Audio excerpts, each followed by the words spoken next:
anyway, entrepreneur, journalist, and just a girl who likes to travel around the world causing trouble.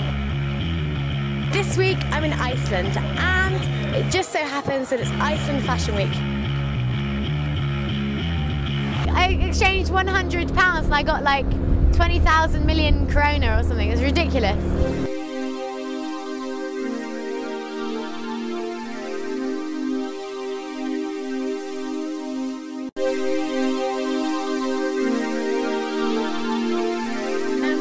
For our dumb viewers, can you just explain what's happened in Iceland? Actually, I didn't know before I did a bit of research, don't worry about it. Can you explain what's happened briefly, because I know it's a big story, but briefly what's happened in Iceland and why people are saying you're in deep shit? Well, we had an economic collapse. So the three largest companies that were all banks, they went bankrupt.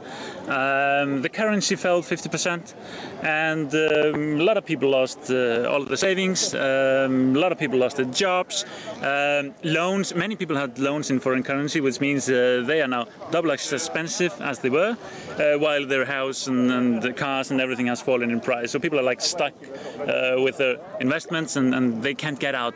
And you know, Iceland's traditionally, you're a load of Vikings, you're a fishing nation, and then you suddenly went into banking and became one of the wealthiest countries in the world. Yeah. And you had no history in banking.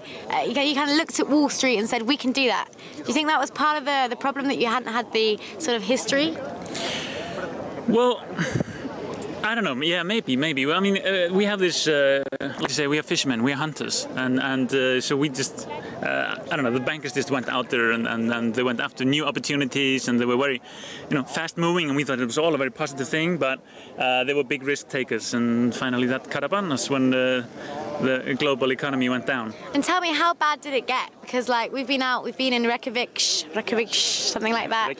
Reykjavik. Yeah. And people are out eating. I don't know if it's just the tourists or what, but the country doesn't really feel like you're in an economic crisis. No, of course everyone isn't as hard hit.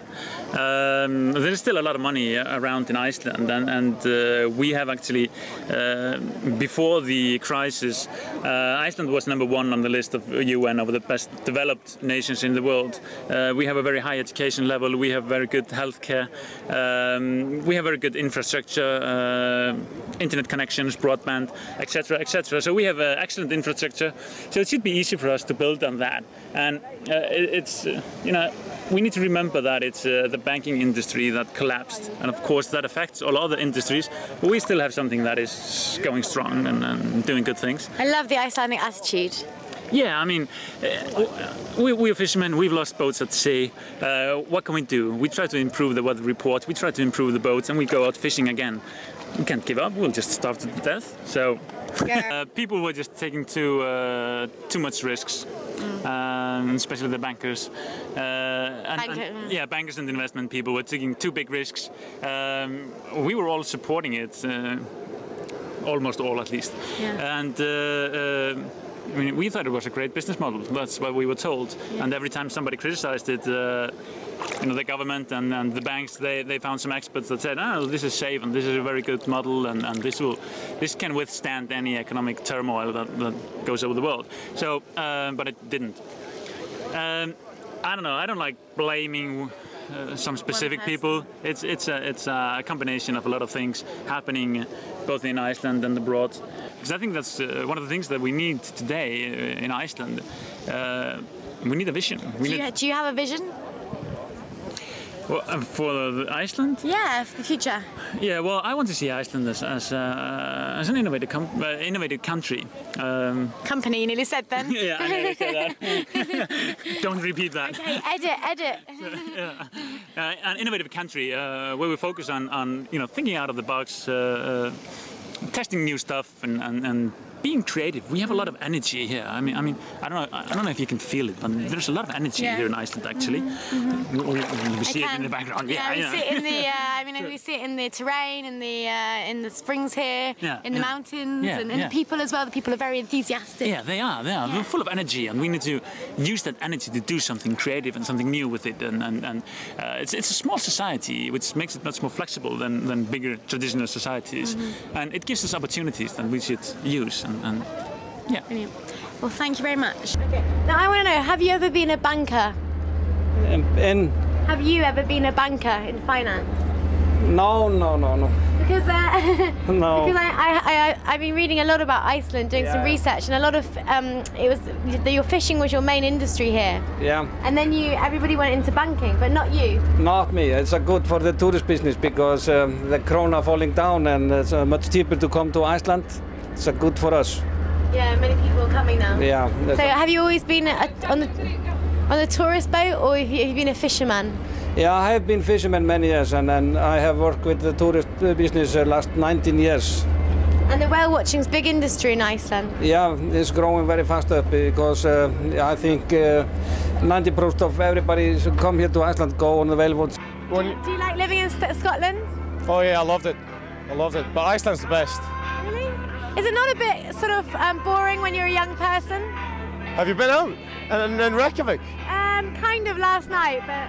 Oh, Thursday nights are nothing compared to Saturdays. Saturday night. Friday, Saturday. Saturday night's the night, baby. Oh, Saturday night. Oh, definitely. I think they want to show off, be big guys. We come from a small island. We've got famous people, Björk, some bands, Seiro, some couple of football players are quite famous. But I think they wanted to make a name for themselves. And they started investing here, there, just all went over the top, came into the back. And how hard did it actually get? Like, can you tell me some stuff that happened? Like, were people really like burning their cars to get the insurance? Well, I've heard quite a lot of stories. Both people getting their money, turning the cars in, their houses in, people doing vandalism against the wealthy peoples. So it gets rough sometimes. And you as a young Icelander, do you feel like you got a future in Iceland, or do you see yourself living somewhere else? Well, like when you watch the news now, they start the news every day with different and new news of what's happening and everything like that, and it looks like we're just being like the taxes are going up, and we need to pay for wages for about, don't know, probably for the rest of our lives. So, and that's only for the people who live in Iceland. So I think most of the people are just like, it's only been a year, but I think most of them, they kind of see their future in Iceland.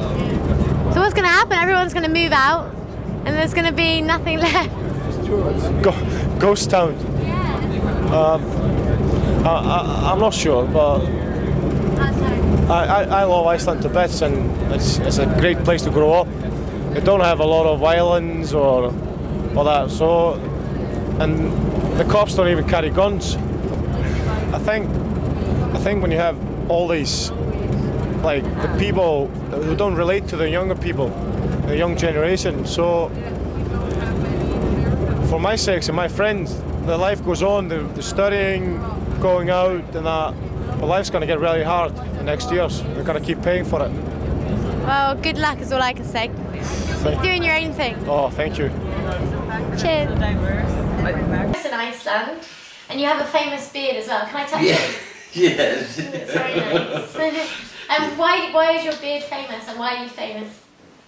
I'm protest these things they are doing the government. And the bankers. Yes. So when they have a little bit something positive, then maybe I take the beer off. Okay. Technically. So it's in protest to the economic crash. Yeah. And just tell us a little bit about the economic crash. I mean, how bad is it at the moment? This is very bad, you know. In 130 years, the banks and the government, they have covered the people who have had money. But we say now, the people who owe something today, now we will have 10 years or 20 years. And please help us. But our time is coming now for our Vikings. Strong Vikings Yes, back. Yes. Well, So we are doing a lot of good things. All the companies who are working with tourism, they are very good. You know, there is for my restaurant, it's 20% more than last year.